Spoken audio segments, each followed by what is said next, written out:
வணக்கம். இன்னைக்கு நாம ரொம்பவே சீரியஸான பல மர்ம முடிச்சுகள் இருக்கிற ஒரு சம்பவத்தை பத்தி தான் டீகோட் பண்ண போறோம். இது ஏதோ சாதாரண நியூஸ் கிடையாதுங்க. ஒரு பெரிய நிதி மோசடி, அதை தொடர்ந்து நடந்த ரொம்பவே மர்மமான ஒரு மரணம்னு ரெண்டும் கலந்த ஒரு சீரியஸான இன்வெஸ்டிகேஷன். இதுவரைக்கும் நமக்கு கிடைச்சிருக்க உறுதியான தகவல்களை வச்சு அந்த திரைக்கு பின்னாடி உண்மையில என்ன நடந்திருக்கும் அப்படிங்கறத நாம தர்க்க ரீதியா அலசி ஆராய போறோம். வாங்க, உண்மைகளை ஒன்னொன்னா தேடலாம். 2.5 மில்லியன் சும்மா இல்லைங்க, 2.5 மில்லியன் அமெரிக்க டாலர்கள்.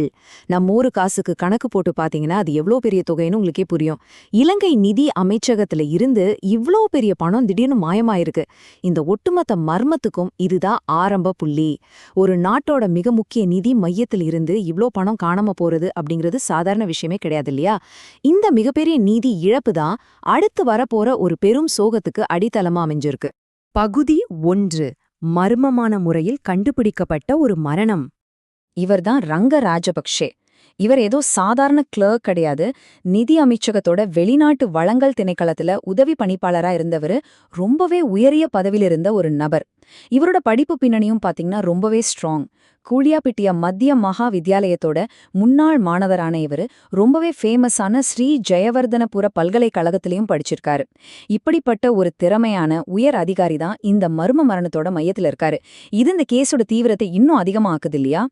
30ஆம் தேதி அன்னைக்கு ரங்கராஜபக்ஷ தன்னோட சொந்த ஊரான குலியாபிட்டியோவில் இருக்கிற அவரோட வீட்டு பின்புறத்துல சடலமா கண்டுபிடிக்கப்பட்டிருக்காரு.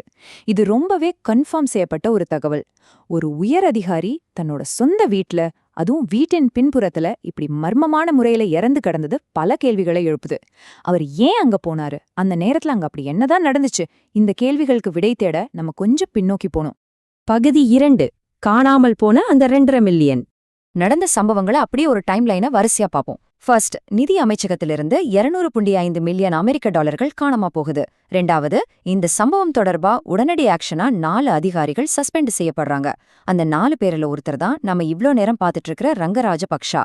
மூணாவது, இந்த சஸ்பென்ஷன் நடவடிக்கை எடுக்கப்பட்ட கொஞ்ச காலத்திலேயே அவர் பிணமா கண்டெடுக்கப்படுறாரு.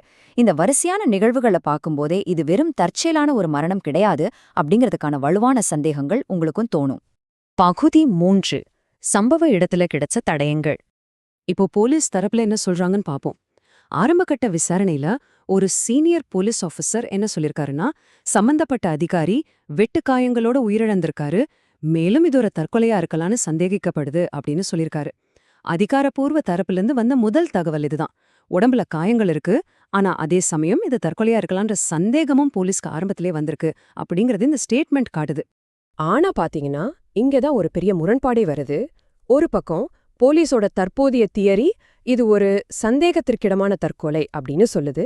ஆனா இன்னொரு பக்கம் ஸ்பாட்ல கிடைச்ச பௌதீக ஆதாரங்களை பாருங்களேன். இறந்தவரோட உடம்புல, குறிப்பா அவரோட கைகள் மற்றும் கால்கள்ல பலத்த வெட்டு காயங்கள் இருக்கு. கொஞ்சம் யோசிச்சு பாருங்க. கைகள்லயும் கால்கள்லயும் இவ்வளவு பலத்த வெட்டுக்காயங்களை ஒருத்தையே தனக்குத்தானே ஏற்படுத்திக்கிட்டு தற்கொலை செஞ்சுக்க முடியுமா? இந்த ஒரு முரண்பாடுதான் இந்த விசாரணைய ரொம்பவே காம்ப்ளிகேட்டடா மாத்துது. இந்த குழப்பங்களுக்கு ஒரு முடிவு கட்ட அடுத்த கட்டமா போலீஸ் முறையான ப்ரொசீஜர்ஸை ஃபாலோ பண்ணிட்டு வராங்க. முதல்ல உடம்புல இருக்கிற அந்த பலத்த வெட்டுக்காயங்கள் ஆவணப்படுத்தப்பட்டிருக்கு. அடுத்ததா ரொம்பவே முக்கியமான ஒரு ஸ்டெப், ஒரு முழுமையான விரிவான போஸ்ட்மார்ட்டம் ரிப்போர்ட்டுக்காக அதிகாரிகள் வெயிட் பண்ணிட்டு இருக்காங்க. இந்த பிரேத பரிசோதனை அறிக்கை தான் இது உண்மையிலே சூசைடா இல்ல கொலையா அப்படிங்கறத சயின்டிஃபிக்கா முடிவு பண்ண போகுது. அது வரைக்கும் போலீஸ் எந்த ஒரு இறுதி முடிவுக்கும் வரல அப்படிங்கறத நம்ம புரிஞ்சுக்கணும். பகுதி 4. விடை தெரியாத கேள்விகளும் வதந்திகளும். இங்கதான் இந்த கதை ஒரு ரொம்ப முக்கியமான ட்விஸ்ட சந்திக்குது. விசாரணை துறைகள் உயிரிழந்த ரங்கராஜபக்ஷ கிட்ட இருந்து வாக்குமூலங்களை ரெக்கார்ட் பண்ண தயாராகிட்டு வந்ததா சில வட்டாரங்கள் சொல்லுது. ஏன் அவர்கிட்ட ஸ்டேட்மெண்ட் வாங்க அவ்வளோ அவசரம் காட்டினாங்க? ஏன்னா காணாம போன அந்த 2.5 மில்லியன் டாலர்கள் பத்தி இந்த அதிகாரிக்கு ரொம்பவே நல்லா தெரியும்னு நம்பப்பட்டுச்சு. உண்மைகளை வெளியே கொண்டு வர இருந்த ஒரு ரொம்ப முக்கியமான சாட்சி வாக்குமூலம் கொடுக்கறதுக்கு முன்னாடியே இப்படி மர்மமான முறையில இறந்திருக்காரு. இதெல்லாம் வெறும் தற்செயல்னு சொல்ல முடியுமா? இத பத்தி சோஷியல் மீடியாலயும் ஏகப்பட்ட செய்திகள் உலா வந்துட்டு இருக்கு.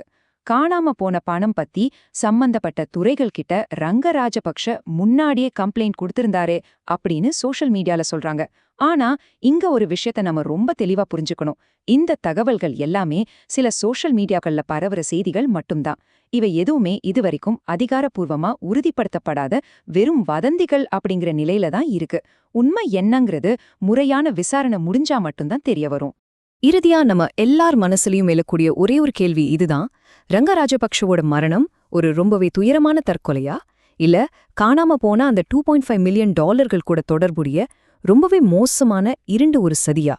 ஒரு பெரும் நிதி மோசடி, சஸ்பெண்ட் செய்யப்பட்ட ஒரு உயர் அதிகாரி வாக்குமூலம் கொடுக்க ரெடியா இருந்த நேரத்துல உடம்புல வெட்டு காயங்களோடு ஒரு மரணம், போஸ்ட்மார்ட்டம் ரிப்போர்ட்டுக்காக காத்திருக்கும் விடை, இது எல்லாமே நமக்கு எதை உணர்த்துது?